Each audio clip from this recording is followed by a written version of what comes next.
आज एक बार फिर हम बात करने जा रहे हैं कोरोना की, क्योंकि एक बार फिर स्थितियां थोड़ी बदल रही हैं। लगातार नंबर गिर रहे थे और एक स्थायी स्थिति हमें दिखने लग गई थी कि अब कोरोना कंट्रोल में आ रहा है, लेकिन कुछ बातों ने चिंता बढ़ा दी। एक तो नंबर पिछले 2-3 दिन में लगातार बढ़े हैं, भले ही थोड़े थोड़े बढ़े हैं लेकिन बढ़े, और दूसरी ये जो डेल्टा प्लस वेरिएंट की बात है, अब ये कई राज्यों में ना सिर्फ अपना सिर उठा रहा है, इसके नंबर रिपोर्ट हो रहे हैं, लेकिन अब विदेशों से भी इस पर कंसर्न आ रहे हैं। या हम इससे कैसे निपटेंगे, ये सवाल एक बार फिर मन में आ गए हैं। और जो ये ढील हमने सब जगह देना शुरू कर दी थी नंबर के आधार पर, क्या इसे वापस लेना चाहिए? जैसे महाराष्ट्र में अब वो वापस लेने की शुरुआत हो गई है।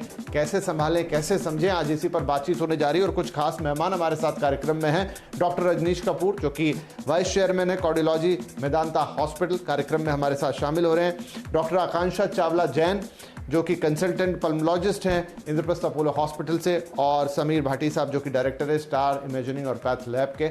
आप सभी का बहुत बहुत स्वागत है। तो समीर भाटी साहब, मुझे बताइए, वैसे तो आप इस समय सबसे निश्चिंत होंगे क्योंकि दिल्ली में जितना मुझे पता है फिलहाल कोई केस रिपोर्ट नहीं हुआ है, लेकिन क्या ये नॉर्मल RT-PCR टेस्ट से ही आप निकाल लेते हैं कि डेल्टा प्लस वेरिएंट है? क्या तरीका है इसका? देखिए, सेकेंड वेव आने के बाद जो आप बात कर रहे हैं, निश्चित तो नहीं है हम निश्चित तौर पे, क्योंकि अगर जैसे हमने सेकेंड वेव के अंदर भी देखा, सेकेंड वेव में भी पहले ऐसा ही लग रहा था। जिस तरह से महाराष्ट्र से शुरू हुए केसेस, हम सब लोगों को भी लग रहा था कि शायद ये एक निश्चित एक क्षेत्र के अंदर रहेंगे, और उसके बाद फिर हमने, अभी आप देखिए अगर हम कंपैरिजन करें वही सेम चीज को, पहले हम उसको भी उसी तरह से जो सेकेंड वेव के अंदर हमारा वेरिएंट था उसको भी हम वेरिएंट ऑफ इंटरेस्ट कह रहे थे, और उसके बाद वो वेरिएंट ऑफ कंसर्न बन गया। अभी अगर हम अपना डेल्टा प्लस वेरिएंट की बात भी करें तो अभी कुछ ही दिन पहले हम इसको वेरिएंट ऑफ इंटरेस्ट कह रहे थे, और अभी ये वेरिएंट ऑफ कंसर्न बन गया। आप ये देखिए कि 7 केसेस थे, 12 केसेस हुए, 48 केसेस हो गए। एकदम से अपवर्ड ट्रेंड है। तो हम इस तरह से इस बार तो वेट नहीं कर सकते कि और डेटा हमारे पास आए। जैसा डॉक्टर अविनाश ने भी बताया कि डेटा का हम कब तक वेट करते रहेंगे, डेटा आएगा उसके बाद फिर हम एक्शन लेंगे। क्योंकि अपवर्ड ट्रेंड है तो डेफिनेटली इन्फेक्शियस तो है ही, और ये हमारे डेल्टा वेरिएंट के अंदर ही म्यूटेशन हुई है। प्लस में वो म्यूटेशन का भी आप देखिए, उसके स्पाइक प्रोटीन के अंदर म्यूटेशन हुई है, और म्यूटेशन भी कौन सी वाली, जो आपकी बीटा वेरिएंट के अंदर, साउथ अफ्रीकन वेरिएंट, जिसके ऊपर पहले से काफी चीजें आ चुकी थी कि उस पर इम्यून एस्केप वाला इश्यू है। और जो एक दो और भी रिसर्च शो करती है कि जो हमारी मोनोक्लोनल एंटीबॉडीज है उसको भी ये न्यूट्रलाइज नहीं कर पा रहा है। तो ये कुछ चीजें जो सामने आई है, इससे पता लग रहा है कि इन्फेक्शियस है, और इसमें इम्यून एस्केप वाला इशू भी है। और इसके अलावा हम देखें कि अभी ये यूके के अंदर भी काफी प्रोमिनेंट है।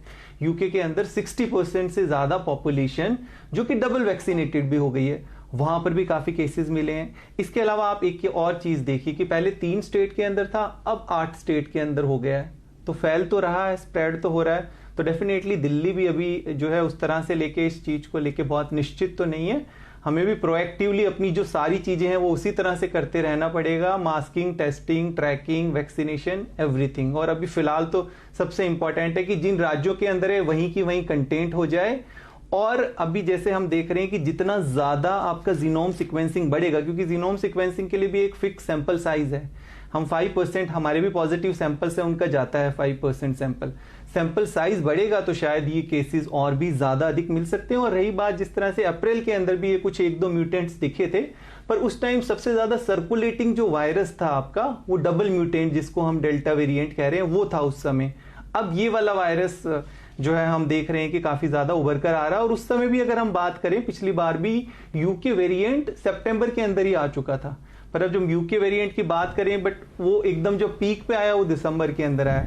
तो ये सब चीजें थोड़ी चलती रहती है, इसको इस तरह से हमें समझने की जरूरत है कि अभी भी हमें बिल्कुल एकदम सतर्क रहने की जरूरत है। वो और बिल्कुल गॉट योर पॉइंट भाटी साहब, लेकिन जो मैंने थोड़ा सा एक सवाल और बोला था, अगर आप उसको बता पाएं कि क्या, कैसे निकालते हैं, क्या इसके लिए जीनोम सीक्वेंसिंग की जरूरत है, या आपके सिंपल टेस्ट में आप पता लगा लेते हैं कि ये डेल्टा प्लस है?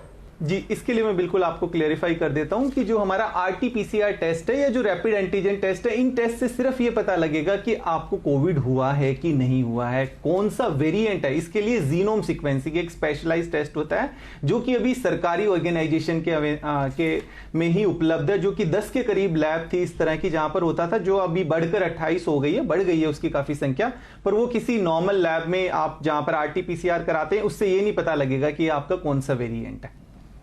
कहा जा रहा है अप्रैल में भी था, अभी भी केसेस आ रहे हैं, बट पहले जैसे आप बता रहे हैं सख्ती ज़्यादा थी, अभी सख्ती खुलने लग गई है, लोग आपस में ज़्यादा मिलने लग गए हैं, तो शायद डिटेक्शन लेवल ऑफ डिटेक्शन बढ़ गया है, इसलिए नंबर ऑफ केसेस ज़्यादा पता चल रहे हैं। बट वही बात है कि क्लैरिटी ऑफ हाउ कितना सिवियर ये वायरस है और कितने नंबर ऑफ केसेस अचानक से बढ़ जाएंगे, इसकी अभी कोई क्लैरिटी नहीं है। जरूर से है कि अप्रैल में कुछ केसेस पाए गए थे, बट उस समय नहीं फैला क्योंकि आप कह सकते हैं सख्ती उस समय काफी ज्यादा थी, लॉकडाउन था। अब क्योंकि खुलने लग गया है, रेस्ट्रिक्शंस खुलने लग गए हैं, ज्यादा केसेस आने लग गए हैं, ज्यादा डिटेक्शन हो रही है, इसलिए पता चल रहा है कि डेल्टा प्लस वेरिएंट भी है जो भी डिटेक्ट हो रहा है पेशेंट्स में। डेल्टा वेरिएंट की बात हुआ था, तब भी ये बात हुआ था भी शायद इतना डरने का बात नहीं है, ट्रांसमिसिबिलिटी इतना स्ट्रॉन्ग इसका ना हो। बट जैसे वो भयानक रूप से सेकेंड वेव इंडिया को के उसमें आया, लोगों को उसने चपेट में लिया, सो वो एक अलग ही लेवल था। That was very pathetic scenario, horrible scenario हम सब लोगों ने देखा। सो अभी भी डेल्टा प्लस वेरिएंट एक वेरिएंट के रूप में उभरा है। पहले उसको वेरिएंट ऑफ कंसर्न नहीं माना जा रहा था, अब धीरे धीरे करके जैसे जैसे केसेस और बढ़ रहे हैं तो वेरिएंट ऑफ कंसर्न भी मानने लगे हैं। अभी कोई भी चीज, जब भी नया वेरिएंट ऑफ कंसर्न आएगा तो हमें डरने का जरूरत है उससे। दुखद पहलू यह है कि कोविड अप्रोप्रिएट बिहेवियर जैसी कोई चीज शायद एग्जिस्ट ही नहीं करती। मतलब पूरी पॉपुलेशन से तो आप वो एक्सपेक्टेशन रख ही नहीं सकते, और शायद 20-30% लोग मास्क को प्रॉपरली पहनते हैं, लेकिन 70% तो सिर्फ उसको गले का गहना बना लेते हैं। अगर पहन भी लिया, आधे तो फिर बहुत फाइन वगैरह होते हुए हम देख रहे हैं। और दूसरा ये कि वो जो डिस्टेंस है, सोशल डिस्टेंस, एक बार मास्क फिर भी मैं समझता हूं, लेकिन सोशल डिस्टेंसिंग तो जैसा हमारा देश है, जैसी परिस्थितियां हैं, जितनी क्लोज लेवल ऑफ पॉपुलेशन है, जैसे मीन्स ऑफ ट्रांसपोर्ट है, बहुत टफ है। समीर साहब, क्या ये हम कर पाएंगे? देखिए, अभी ये चीज हमें देखनी है कि क्या इस समय हम कर पाएंगे और क्या हमारा प्रोएक्टिवली स्टेप होना चाहिए। सबसे पहले तो सबसे बहुत ही इंपॉर्टेंट है कि जिस तरह से हमारी वैक्सीनेशन ड्राइव स्पीड अप हो गई है, इसको सस्टेन करके रखना। अगर इसी स्पीड से चलती रही तो बहुत अच्छा है, हम जल्दी वैक्सीनेट कर पाएंगे और अपनी हर्ड इम्यूनिटी की तरफ बढ़ पाएंगे। दूसरी बात कि हमारे जो जीनोम सीक्वेंसिंग वाला है, अभी कुछ राज्यों तक लिमिट ना होके कि अगर 8 राज्यों में आ रहा है और हम 8 ही राज्यों में जीनोम सीक्वेंसिंग ज्यादा करें, सभी जगह जीनोम सीक्वेंसिंग ज्यादा होनी चाहिए, ताकि जो हम अभी देख रहे हैं हमारा डेल्टा प्लस वेरिएंट जहां जहां पर आ रहा है उन एरियाज को कंटेंट करना बहुत जरूरी है। क्योंकि सबसे पहले जो शुरुआती तौर पे हुआ था कि वहां पे हमने कंटेंट करना शुरू कर दिया था ताकि वो स्प्रेड नहीं हुआ बहुत ज्यादा। तो ये वाली चीजें हमें इंपॉर्टेंट है जरूर करना। और इसके अलावा इंटरनेशनल ट्रैवल वाले जो भी पैसेंजर्स हो उन सबका भी मस्ट, क्योंकि सर मेरा समय समाप्त हो रहा है, तो मैं यही कह के एंड करूंगा बातचीत को कि जो डॉक्टर साहब अभी कह रहे थे, या पूरा पैनल ही कह रहा है कि कोविड अप्रोप्रिएट बिहेवियर, देखिए हम भी समझते हैं इस बात को कि शायद तो उसको 100% करना संभव नहीं है, लेकिन आप अपने काम पर जा रहे हैं, कोई बहुत जरूरी चीज है, हॉस्पिटलाइजेशन है, तो हम मान सकते हैं। लेकिन कम से कम अभी आपका घूमना फिरना, खाना पीना, पार्क में टहलना, बाहर निकलना, या कुछ भी ऐसी लेजर के लिए बाहर जाना कि भाई मैं तो घर में हूं, उसको माफी चाहेंगे, लेकिन थोड़ा और कंटेंट करना ही पड़ेगा, ये आपकी सुरक्षा के लिए।